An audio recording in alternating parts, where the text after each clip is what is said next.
Bismillahirrahmanirrahim. Assalamualaikum warahmatullahi wabarakatuh. Apa kabar anak-anak Umi semuanya? Umi harap kalian semua dalam keadaan baik dan tetap semangat untuk mengikuti kelas Umi di hari ini. Nah, hari ini kita akan melanjutkan pelajaran kita yang kita bahas minggu kemarin, yaitu tentang materi klasifikasi 5 kingdom. Nah, kemarin kan kita belajar pengklasifikasian makhluk hidup, bahwa makhluk hidup dibagi menjadi 5 kingdom, ya karena. Nah, hari ini kita mempelajari tentang klasifikasi 5 kingdom, pengelompokan 5 kingdom. Nah, jadi 5 kingdom itu nanti dibagi lagi jenis-jenisnya. Itu inti dari materi kita hari ini. Oke, materi hari ini dapat kalian lihat di buku paket halaman 49 sampai halaman 56. Oke, dari halaman 49 sampai halaman 56. Baik, kita langsung aja ke materinya. Oke, kita bahas dari kingdom yang pertama ya karena. Nah, bahwa kemarin kita udah pelajari bahwa makhluk hidup itu udah dibagi menjadi 5 kingdom, yaitu kingdom Monera, Protista, Fungi, Plante, dan juga Animalia. Nah, sedikit penjelasan Umi hari ini, bahwa yang kita pelajari hari ini cuman sampai kingdom Plante. Kenapa Umi? Karena untuk mencapai ke kingdom Animalia kita butuh waktu yang lebih banyak. Jadi Umi bagi hari ini kita belajar mengenai dari kingdom Monera sampai Plante. Minggu depan kita belajar di Animalia saja. Bisa ya nak? Nah, sekarang kita bahas dari kingdom yang pertama, yaitu kingdom Monera. Oke, kita telusuri dari ciri-cirinya terlebih dahulu ya nak. Seperti yang udah kita tahu sebelumnya, bahwa Monera itu adalah makhluk hidup yang bersifat prokariotik, yaitu makhluk hidup yang belum mempunyai membran inti sel. Itu dia. Ciri-cirinya yang lain, Monera biasanya berkembang biak dengan cara membelah diri, atau pembelahan dirinya itu disebut dengan pembelahan biner. Apa itu Umi pembelahan biner?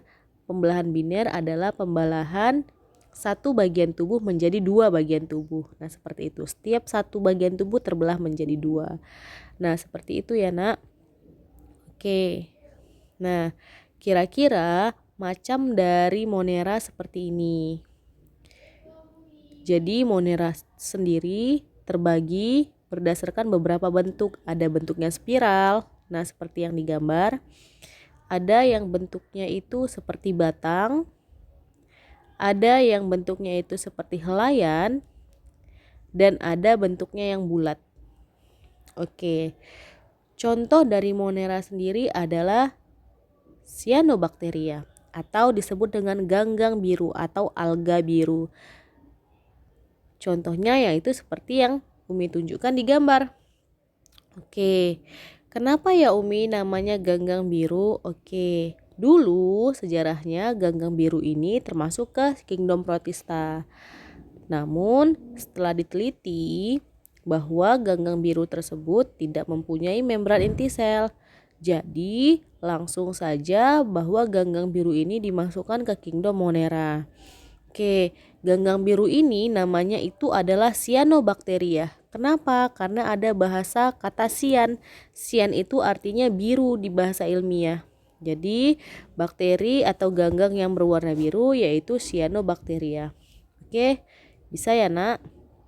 Nah, kemudian kita akan lanjut membahas ke kingdom yang berikutnya, yaitu kingdom Protista.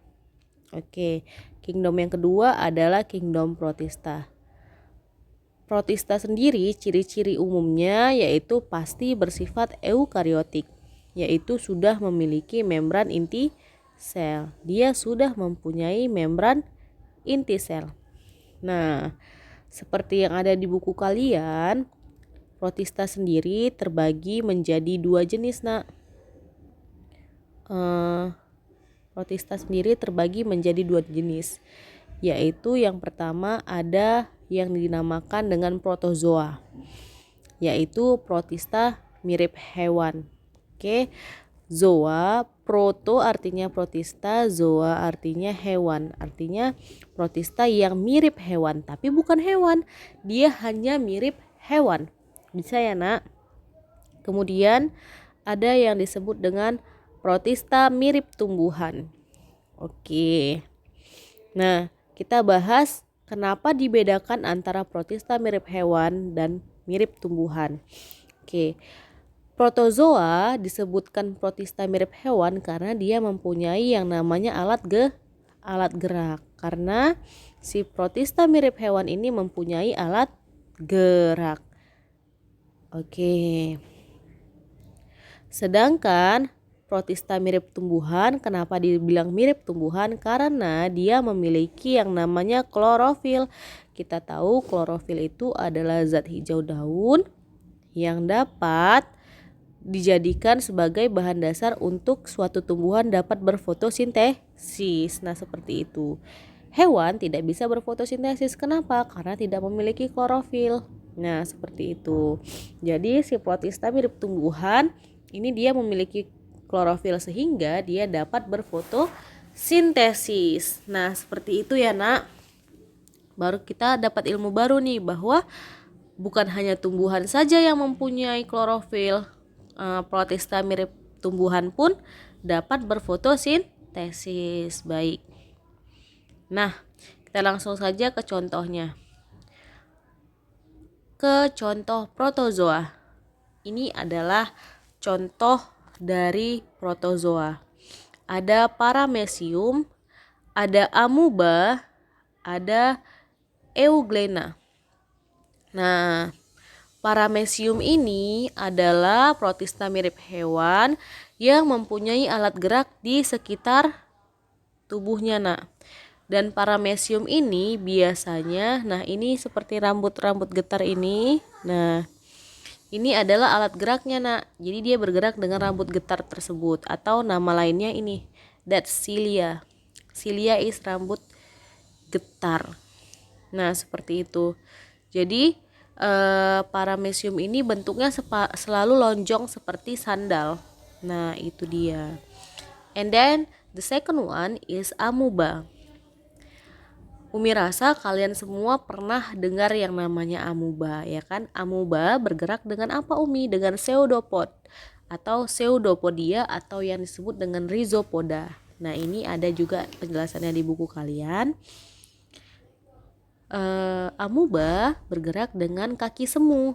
Nah, ini namanya kaki semu yang ditunjukkan di gambar. Diberikan warna biru, ini adalah kaki semu, ini kaki semu, ini kaki semu, kaki semu, kaki semu, semua kaki semu.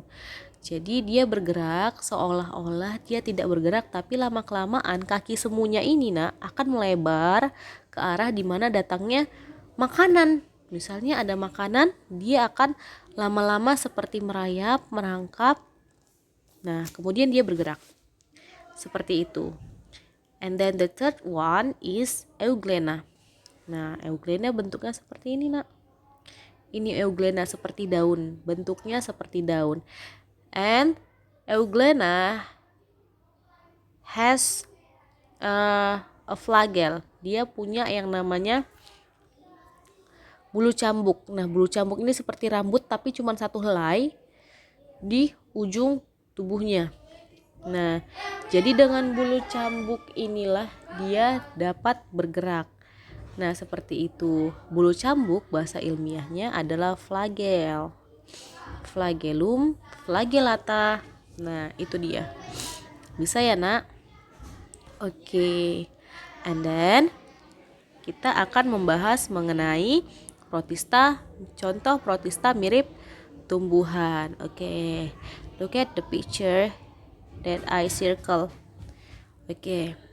Ini Umi ada melingkarkan yang namanya contoh-contoh dari protista mirip tumbuhan.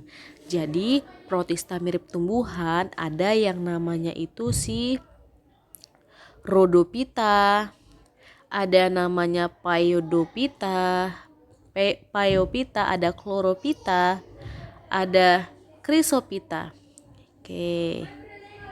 Nih ada Chrysophyta ya nak, Chlorophyta, Rhodophyta, and then Phaeophyta. Oke, ini semua mereka ini disebut dengan alga. Alga. Oke. Nih tadi di Monera juga alga ya. Cuman alga biru lah yang disebut dengan masuk ke dalam kingdom Monera. Oke, alga itu banyak nak. Alga itu ada yang namanya Rhodophyta. Ingat aja namanya Rhodophyta, berarti warnanya red. Look at the picture, there are circle. Nah di sini warna merah karena si Rhodophytanya. Oke, bisa ya. Jadi warna merah. And then Chlorophyta. Ingat Chlorophyta berasal dari kata klorofil. Ya kan, klorofil warnanya hijau. Nah, jadi dia juga berwarna hijau. Hijau. Ada yang namanya Chrysophyta. Oke. Chrysophyta ini adalah ganggang atau alga yang berwarna keemasan. Jadi lihat gambarnya ada warna kuning-kuning seperti emas. Dan yang terakhir ada Phaeophyta. Phaeophyta ini adalah ganggang atau alga yang berwarna coklat. Look at the picture one. Oke, bisa ya nak? Nah, jadi singkatnya, Umi, alga itu contohnya apa? Contohnya itu, nah seperti ini. Ini kan nama ilmiahnya, nama Indonesianya apa Umi? Nama Indonesianya adalah rumput laut. Pernah makan rumput laut kan nak? Nah, rumput laut itu biasanya itu si Rhodophyta. Bisa ya? Nah, itulah contoh dari protista mirip tumbuhan. Jadi kalau Umi tanya, kenapa dia mirip tumbuhan? Karena punya klorofil. Kalau punya klorofil berarti dia dapat berfotosintesis. Kalau Umi tanya lagi, kenapa namanya protozoa? Karena dia memiliki alat gerak. Ada seperti amuba dengan kaki semuanya, seperti ada euglena dengan bulu cambuknya, ada paramecium dengan bulu getarnya. Bisa ya, nak? Oke. Nah, next kita lanjut ke kingdom yang ketiga. Oke, kira-kira kingdom yang ketiga adalah apa ya? Ya, benar sekali. Kingdom yang ketiga adalah fungi. Fungi biasanya itu dikenal dengan nama jamur. Ya, nak. Jadi ciri-ciri umum dari jamur adalah bersifat eukariotik. Apa Umi bilang tadi eukariotik? Eukariotik merupakan makhluk hidup yang sudah mempunyai membran inti sel. Oke, harus kamu ingat ya nak. Yang kedua, dia tidak berklorofil. Nah, kalau fungi tidak berklorofil, bisa nggak berfotosintesis? Tidak. Ya karena nggak bisa berfotosintesis. Bisa nggak dia punya makanan sendiri? Nggak bisa. Jadi gimana caranya dia makan Umi? Jadi karena dia tidak dapat berfotosintesis, maka dari itu hidupnya itu parasit di tubuh makhluk hidup. Bisa parasit di tubuh tumbuhan, bisa parasit di tubuh hewan, bisa parasit di tubuh manusia. Maksudnya Umi parasit iya, dia hidupnya itu menempel di tubuh makhluk hidup. Parasit ketika dia menempel, dia mengambil makanan dari makhluk hidup tersebut, sehingga makhluk hidup yang ditumpanginya itu akan rugi gara-gara kehadirannya. Nah, seperti itulah sifat jamur. Ya karena, nah, jamur itu sendiri banyak macamnya. Ada, kalau kamu lihat di roti, misalnya rotinya udah hitam-hitam, itu berarti berjamur kan. Nah, itu juga baru di tempe. Yang putih-putih di tempe itu jamur. Nah, kemudian kamu pernah makan pizza nak? Jumpa jamur ini, atau kamu pernah makan spaghetti, ibu kamu masak jamur ini adalah jamur apa? Ini adalah jamur merang, atau bahasa ilmiahnya Volvariella volvaceae. Ini adalah contoh dari jamur Volvariella volvaceae. Jadi biarpun jamur ini dia kalau hidupnya menempel di tubuh makhluk hidup dia merugikan, tapi dia juga dapat dimanfaatkan untuk apa nak? Untuk bahan makanan, ya kan? Nah seperti itu. Jadi di satu sisi dia merugikan, di satu sisi dia menguntungkan. Umi, kalau misalnya jamur yang ada di tubuh manusia contohnya apa? Contohnya panu. Panu itu disebabkan oleh jamur.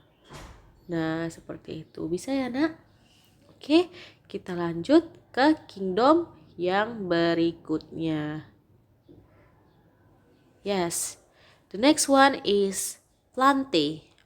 Plante adalah kingdom yang menggambarkan macam-macam dari tumbuhan seperti itu ya, karena ciri umum dari Plante adalah itu dia bersifat autotrof. Apa itu Umi autotrof? Yaitu dapat membuat makanan sendiri. Umi, kita juga bisa masak buat makanan sendiri. No, buat makanan sendiri di sini artinya tanpa dia melakukan apa-apa dia udah dapat menghasilkan makanan oleh tubuhnya sendiri. Kalau kita kan enggak, karena kita harus mencari makan dan mengolah makanan kita.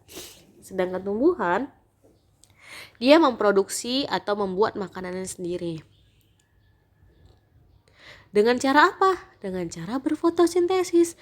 Kenapa dia bisa berfotosintesis? Karena dia memiliki klorofil. Oke, udah paham ya? Nah, Plante sendiri dibagi menjadi 2. Ada lagi pembagiannya ya kan? Ada yang ini dibagi berdasarkan cara dia berkembang biak. Ada dengan berspora, ada dengan berbiji.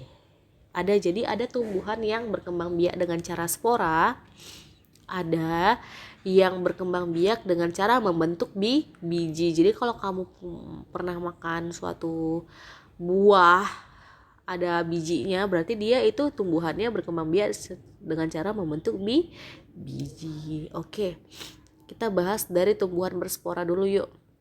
Jadi tumbuhan berspora ini contohnya adalah Bryophyta. Nah, ini juga bisa kamu lihat di buku kamu di halaman 52 ya, Nak. Oke. Contoh yang pertama dari tumbuhan berspora adalah Bryophyta atau dikenal dengan nama lumut. Umi yakin rata-rata kamu sudah pernah melihat lumut ya kan. Lumut itu biasanya hidupnya di tempat-tempat yang lembab ya kan, Nak. Oke. Nah, jadi kalau kita lihat lumut, nah kita itu pasti nggak bisa membedakan mana sih akar lumut, mana sih batang lumut, mana sih daun dari lumut. Karena lumut itu bersifat talus. Apa itu Umi talus? Kayak yang ada di sini Umi tuliskan. Tumbuhan talus adalah tumbuhan yang belum dapat dibedakan mana akar, mana batang, dan mana daun yang jelas. Nah, seperti itu. Itulah adalah tumbuhan talus. Kemudian, ciri umum dari si lumut ini atau Bryophyta sendiri adalah dia belum memiliki berkas pengangkut, karena berkas pengangkut ini adanya di batang dan di akar. Nah, si lumut kan belum punya akar batang daun yang jelas, jadi gimana dia punya berkas pengangkut. Nah, seperti itu. Bisa ya, Nak? Kemudian tumbuhan yang kedua adalah si Pteridophyta. Oke, Pteridophyta. Jadi itu kan bacaannya peteri. Jadi kamu bacanya teri. P-nya nggak usah dibaca, Nak. Ada tumbuhan yang namanya itu Pteridophyta. Pteridophyta ini biasanya dibilang tumbuhan paku. Ciri-cirinya kebalikan dari Bryophyta. Dia sudah punya akar, batang, daun, dan jelas.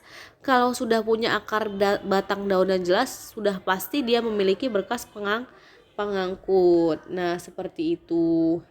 Oke, kalau kamu pernah makan sayur pakis merupakan salah satu contoh dari tumbuhan Pteridophyta. Nah, seperti itu. Bisa ya, Nak? Oke, insya Allah. Kita lanjut ke bahasan kita yang selanjutnya. Itu kan tadi tentang tumbuhan berspora. Sekarang kita bahas mengenai tumbuhan yang berbiji. Oke, di sini Umi ada tampilkan sebuah tabel. Nah, tumbuhan berbiji ini terbagi lagi juga, Nak. Sama dengan berspora terbagi menjadi 2. Dan tumbuhan berbiji ini juga terbagi menjadi 2, tapi ini Umi sajikan dalam bentuk tabel. Oke, silahkan lihat tabelnya. Ada yang disebut dengan Gymnospermae. Ada yang disebut dengan Angiospermae. Oke, kita bedakan dari perbedaan yang pertama. Kenapa apa perbedaan mendasar antara Gymnospermae dengan Amniospermae? Yang pertama, Gymnospermae ini disebut dengan tumbuhan yang berbiji terbuka. Apa itu maksudnya Umi tumbuhan berbiji terbuka? Tumbuhan berbiji terbuka adalah tumbuhan yang bijinya tidak ditutupi oleh daging buah. Pernah makan buah nak, buah mangga? Oke, buah mangga itu bijinya itu di dalam mangga kan? Artinya biji dari mangga ditutupi oleh daging buah. Oke, sedangkan Gymnospermae ini kan berbiji terbuka. Dia tidak ditutupi oleh daging buah, terbuka dia. Sedangkan Angiospermae tadi Umi kebalik ya. Angiospermae merupakan tumbuhan berbiji tertutup. Jadi, apa maksudnya Umi tertutup? Tuh, bijinya ditutupi oleh daging buah. Sedangkan kalau berbiji terbuka, bijinya terbuka, artinya tidak ditutupi oleh daging buah. Bisa ya nak? Contohnya kayak misalnya nanti kita bahas. Kalau berbiji tertutup banyak ya yang sering kalian makan, misalnya jambu ya kan.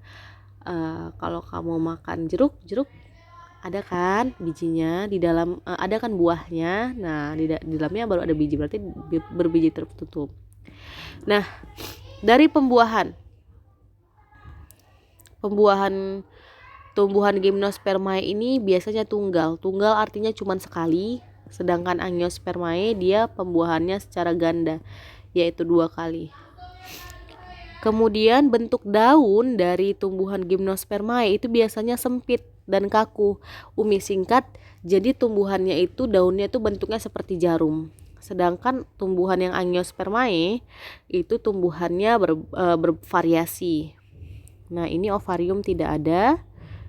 Yang Angiospermae ada. Ovarium itu adanya di mana? Ada itu putik. Nah, kalau Gymnospermae nggak ada di putik, nak. Oke, ini dia alat reproduksinya dengan strobilus. Sedangkan alat reproduksi Angiospermae dengan bunga. Oke, strobilus itu gimana Umi? Strobilus itu bentuknya seperti ini, nak. Look at the picture. Oke, ini adalah alat perkembangbiakan dari si Gymnospermae. Lihat, inilah strobilusnya. Ini strobilusnya. Coba lihat daunnya, daun di sekitar strobilus. Bentuknya seperti jarum karena sempit-sempit kan. Nah, itulah tumbuhan Gymnospermae. Sedangkan pada tumbuhan Angiospermae dengan bunga. Nah, ini bunga karena kalau kita tahu pembuahan dari bunga itu bertemunya putik dengan benang sari ya kan. Nah, nanti masuklah dia ke sini. Nah, inilah dia yang namanya ovumnya. Ovum ini berkembang jadi biji akan ditutupi oleh buah. Nah, seperti itu. Sedangkan kalau Gymnospermae tidak. Bisa ya, nak? Nah, kemudian batangnya itu biasanya berkambium. Ya kan? Batangnya itu biasanya berkambium dan selalu berkambium untuk Gymnospermae. Sedangkan Amniospermae enggak. Kalau yang dikotil dia yang berkambium. Kalau yang monokotil tidak berkambium. Umi maksudnya monokotil dan dikotil ini juga pernah Umi rasa kalian pelajari di SD bahwa monokotil adalah tumbuhan yang keping bijinya berjumlah 1, sedangkan dikotil keping bijinya berjumlah 2. Bisa ya, nak? Kemudian akarnya itu tunggang. Sedangkan kalau misalnya di Angiospermae akarnya itu serabut untuk monokotil dan dikotil tunggang. Tunggang itu yang akarnya itu berbentuk seperti ini, nah. Tunggang kan kalau misalnya Umi gambarkan akarnya itu akar tunggang itu seperti ini. Jadi misalnya ini akar tunggang ya kan. Ini ada serabut-serabut akarnya. Sedangkan akar serabut ini tanah ya kan. Sedangkan akar serabut adalah misalnya akar serabut ini tanah, ini dia serabut kayak padi. Ya karena nah seperti itu. Bisa ya? Oke, jadi hari ini kita hanya membahas mengenai pengelompokan dari 4 kingdom saja. Kingdom yang kelima, Animalia, kita bahas minggu depan. Kenapa? Karena pembagian Animalia banyak sekali. Jadinya tidak cukup di hari ini. Oke nak, bisa Umi simpulkan bahwa hari ini kita belajar mengenai pengklasifikasian dari 5 kingdom. Di mana yang pertama kita bahas Monera, ciri-ciri Monera ya karena contoh dari Monera, begitu juga Protista, ciri-ciri Protista. Protista terbagi menjadi 2, ada protozoa dan ada protista mirip tumbuhan beserta contohnya. Baru ada fungi, ciri-ciri umum dari fungi serta contohnya. Dan yang terakhir kita hari ini bahas mengenai plante, ciri-ciri plante dan pembagian plante serta contoh-contohnya. Nah seperti itu. Bisa ya nak? Jadi sekian penjelasan Umi hari ini. Semoga kalian paham dan bermanfaat. Kita beralih ke forum selanjutnya atau forum berikutnya. Wassalamualaikum warahmatullahi wabarakatuh.